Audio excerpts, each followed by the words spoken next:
పక్షులు మరియు పులి. ఒకానొక సమయములో ఒక దట్టమైన అరణ్యంలో చిట్టి అనే మంచి పెచుక్క మరియు బుద్ధి అనే తెలివైన గుడ్లగూబ ఉండేవి.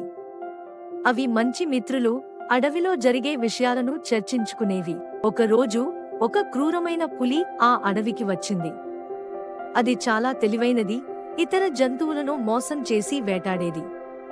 అడవిలోని జంతువులందరూ భయంతో ఉండిపోయారు. చిట్టి, బుద్ధి కలిసి ఓ చక్కటి యుక్తిని ఆలోచించాయి. ఆ సాయంత్రం పులి పెద్ద మర్రి చెట్టు వద్దకు వచ్చినప్పుడు చిట్టి గట్టిగా మాట్లాడటం ప్రారంభించింది. నేను విన్నాను, రేపు మన అడవి కొత్త రాజు రాబోతున్నాడు.